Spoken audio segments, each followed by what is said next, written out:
The 1970s produced some of the most dangerous science fiction ever put on screen. Films that predicted AI takeovers, environmental collapse, and the total erosion of human freedom decades before any of it started happening in real life. But here's the problem. Most of these films got buried and completely forgotten. Not because they were not good enough, but because they were too early, too strange, too far ahead of what audiences were ready to accept. This is the list Hollywood doesn't talk about. 10 brilliant 70s sci-fi films that almost everyone forgot, but absolutely shouldn't have. Some of these films were made by directors who went on to change cinema forever. Others were made by visionaries who never got the chance to make another film again. One of them was shot on a location so toxic that it almost killed the people who made it. The truth is, the further we go, the more insane these stories get. Let's dive in. Number 10. Rollerball, 1975. In 1975, a Hollywood studio greenlit a film that predicted corporate dystopia so accurately, real executives reportedly watched it as a training video. Not a warning, a blueprint. Norman Jewison had just directed Jesus Christ Superstar when United Artists handed him $6 million to make a film about a fictional sport in a world where corporations have replaced entire governments. That budget, adjusted for inflation, would be close to $35 million today. A serious investment for a film built around a game that nobody had ever heard of, played by characters living in a future nobody wanted to believe was possible. James Caan was cast as Jonathan E., the greatest rollerball player alive, and paid over $1 million for the role. That put him among the highest-paid actors of the mid-70s. But Jewison didn't hire him for star power alone. He needed someone who could carry a film where the hero's greatest act of rebellion is simply refusing to retire. No guns, no explosions, no grand speeches. Just a man who keeps playing when every institution in the world wants him to stop. The production moved to Munich, Germany, where a real arena was constructed for the rollerball sequences. Jewison insisted on practical action with real skaters and real motorcycle riders on the track simultaneously. The collisions were genuine. Multiple stuntmen were hospitalized. One stuntman even broke his arm, and shooting continued the same day. Jewison later said he needed the violence to feel real because the entire point of the film was that spectacle is a weapon. The corporations in the story designed the game to prove that no individual matters. The crowd cheers, players die, and the system continues. When Rollerball opened, the worldwide gross landed around $30 million. Not a flop by any measure, but far below what United Artists had projected for a summer release starring one of the biggest names in Hollywood. Number 9. Colossus, The Forbin Project, 1970. Communication link with the Soviet system. It's not a request, it's a direct order. 5 years before personal computers entered American homes, Universal Pictures spent roughly $5 million on a film about an artificial intelligence that seizes control of the entire planet's nuclear arsenal and calmly informs humanity that resistance is no longer an option. The studio had no idea what they were sitting on, and they proved it by burying the film almost immediately after release. Movie director Joseph Sargent approached the material with a discipline that bordered on obsessiveness. He hired technical consultants to design the computer interfaces, ensuring that every blinking light, every data readout, every sterile corridor looked institutionally authentic. Eric Braeden was cast as Dr. Charles Forbin, the man who builds Colossus and then watches in real time as his creation surpasses him.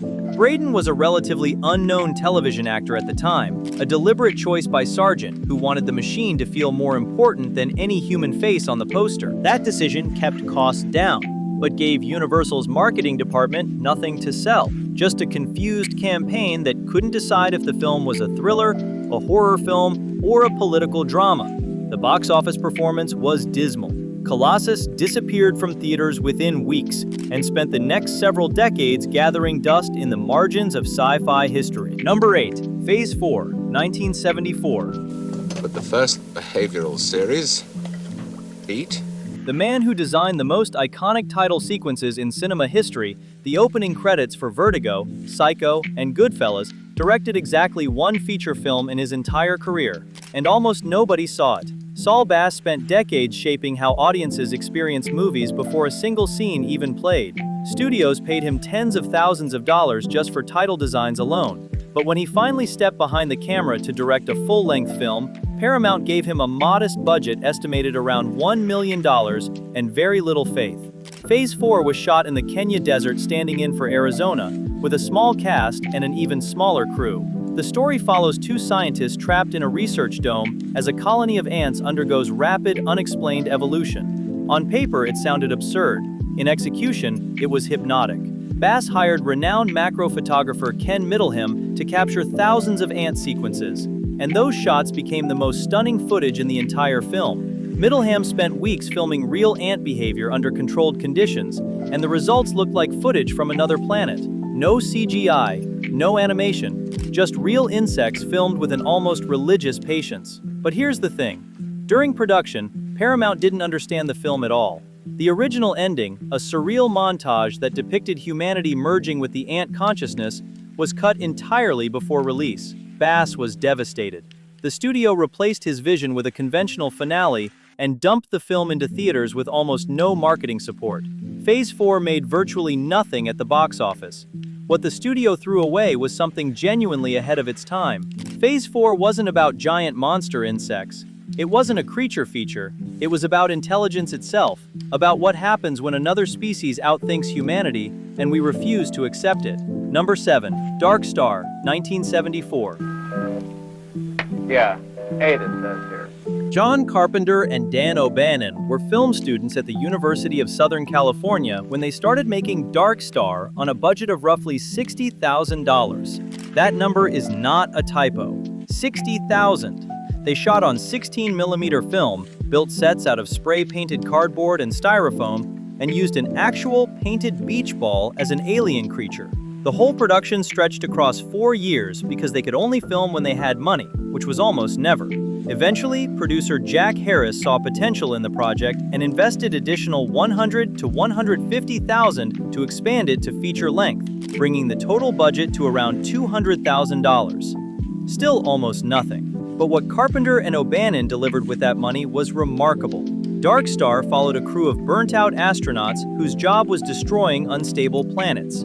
They weren't heroes. They were bored, resentful, and slowly losing their minds. Dark Star barely made a dent commercially. It played in limited theaters and disappeared quickly. Critics who saw it recognized the talent but dismissed the production quality.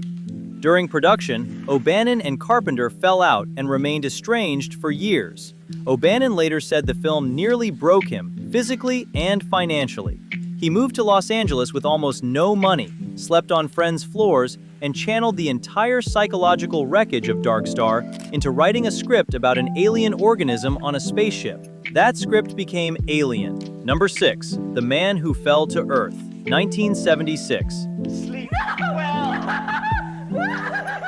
Director Nicholas Roeg wanted David Bowie for one specific reason. He didn't want an actor playing an alien. He wanted someone who already felt like one.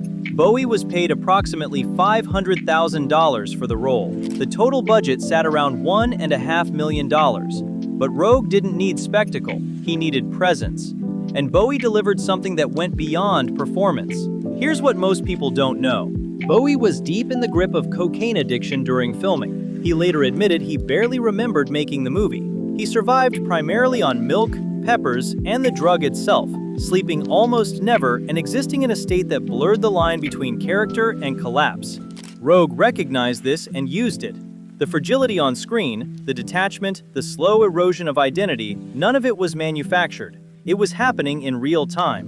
Behind the scenes, the production design required a particular visual language. Bowie's character, Thomas Jerome Newton, arrives on Earth as the head of a technology corporation, using patents from his home planet to accumulate enough wealth to build a spacecraft and bring water back to his dying world. The business scenes required real offices, real boardrooms, real suits. Costume designer May Ruth dressed Bowie in pale, structured clothing that made him look simultaneously futuristic and deeply fragile. Some of the wardrobe pieces were bespoke and expensive. The overall effect was worth every dollar spent. The Man Who Fell to Earth grossed around $7 million when it opened. Against its modest budget, it's a reasonable return. But what everyone missed about this film was the core truth buried inside the chaos. The most dangerous thing about Earth isn't its cruelty, it's its ability to make you stop caring. Number 5. Westworld, 1973. Before HBO spent over $100 million per season rebuilding this story into prestige television, 30 years old, Michael Crichton wrote and directed the original Westworld for approximately $1.3 million. He had never directed a feature film before. The studio placed a big bet on him because Crichton's novels were already selling millions of copies, and they wanted his name attached to something cinematic before another studio grabbed him first. But here is the main concern. The production was plagued with problems from the start. The budget was tight for a film requiring futuristic sets, robotic characters, and multiple themed worlds existing within one park. Crichton designed 3 distinct environments on a shoestring: Western world, medieval world, and Roman world. Each needed unique costumes, architecture, and atmosphere, all built on sound stages that had to be recycled and repainted between shooting blocks. The costume department alone stretched their allocation to the breaking point, dressing both human guests and android hosts in period-accurate wardrobes while making them visually indistinguishable from each other, which was the entire thematic point. Yul Brynner was paid approximately $75,000 to play the Gunslinger, a robotic cowboy modeled deliberately after his own iconic role in The Magnificent Seven.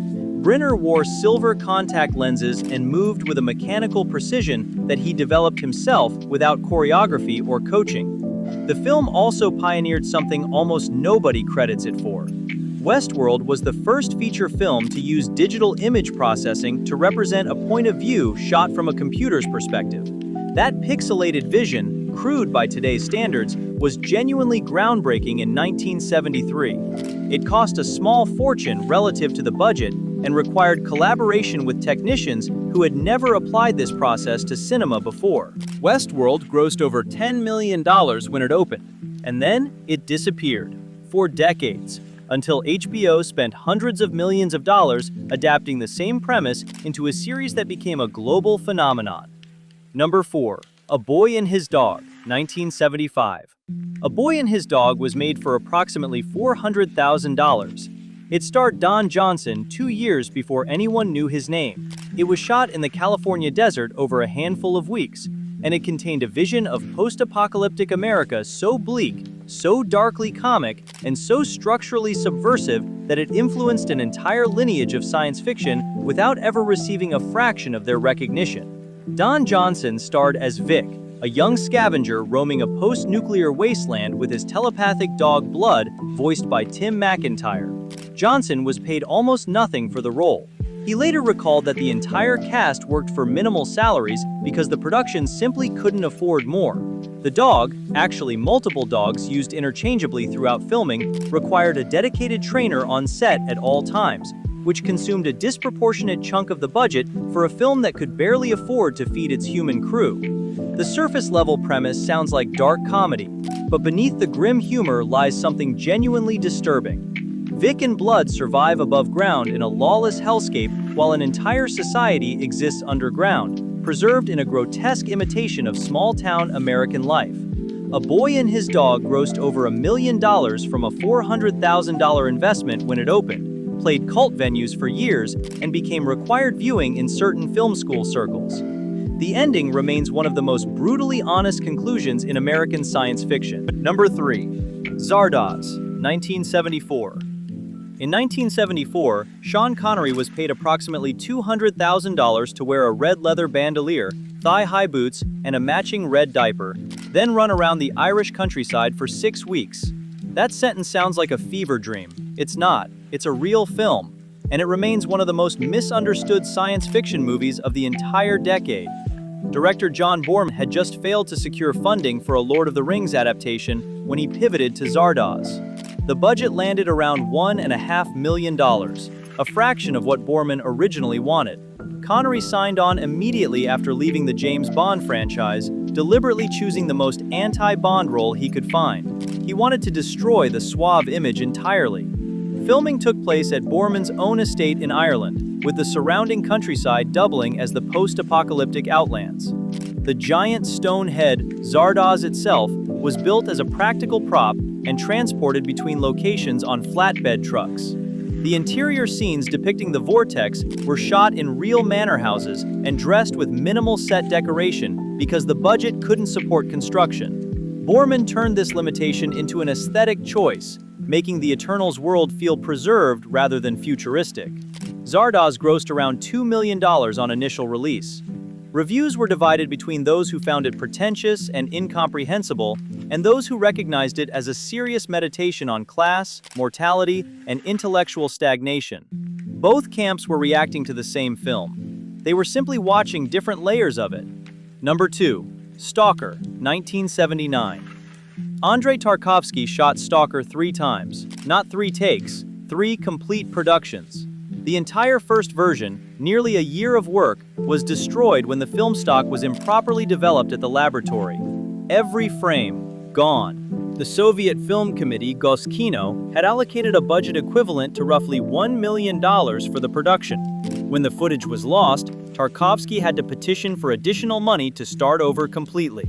The second version was abandoned when Tarkovsky decided the footage was wrong, too slick, too conventional, too far from the interior experience he was trying to create. The third attempt, filmed in Estonia near a disused hydroelectric plant beside a chemically polluted river, is the version the world eventually saw. The production consumed 4 years of his life, and may have consumed considerably more than that. This film nearly killed its creators during production, and may have literally killed them afterward. Behind the scenes, the water the actors waded through was contaminated. The air around the location was polluted. Tarkovsky, his wife Larissa, and actor Anatoly Solzhenitsyn all later developed cancers. Solzhenitsyn died in 1982. Larissa died in 1998. Tarkovsky himself died in 1986 at the age of 54. Stalker follows 3 men entering a mysterious, forbidden territory called the Zone, where the normal laws of reality no longer apply. At its center is a room that supposedly grants your deepest desire. Not the desires you speak aloud, but the ones buried underneath everything you pretend to be. During production, Tarkovsky spent most of the film's budget on extraordinarily long takes, some stretching past 7 minutes without a single cut. He used minimal crew, natural lighting, and the decayed industrial landscape as his primary set. There were no special effects, no creatures, no explosions. The Zone's power exists entirely in the atmosphere, in the way water moves differently, in the way color bleeds into a world previously shown in sepia. It cost almost nothing visually and achieved more than most films that cost 50 times the amount. Number 1. Silent Running, 1972. Douglas Trumbull had just created the visual effects that made 2001: A Space Odyssey look like nothing audiences had ever seen before. Stanley Kubrick's team paid him modestly for the work, and Trumbull walked away determined to direct his own film. He then contacted Universal and was given approximately $1 million and access to a decommissioned aircraft carrier. Bruce Dern was cast as Freeman Lowell, the ship's botanist and sole defender of the greenhouse domes, for a salary reportedly under $200,000. Dern later said he took the role because no other script had ever asked him to care about something this deeply. The character wasn't a hero in any traditional sense. He was stubborn, socially awkward, and increasingly unstable. When the order comes to destroy the forests and return the ships to commercial service, Lowell kills his own crewmates to protect the trees. That's not a heroic act. It's a desperate one, and the film never lets you forget the weight of it. The 3 drone robots, Huey, Dewey, and Louie, were operated by 4 bilateral amputee actors who walked on their hands inside the small mechanical suits.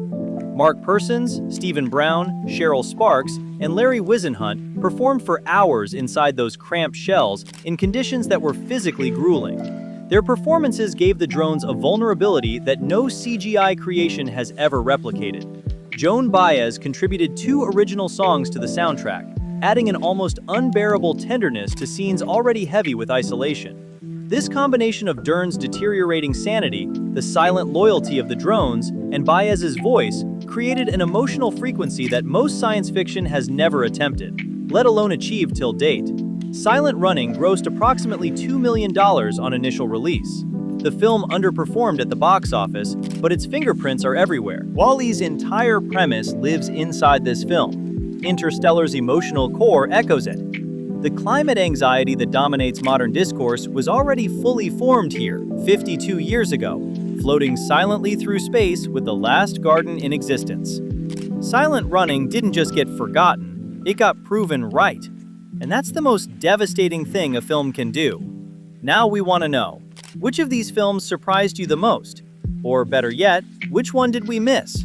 If you want to keep uncovering the hidden layers of cinema history, hit the subscribe button and join us.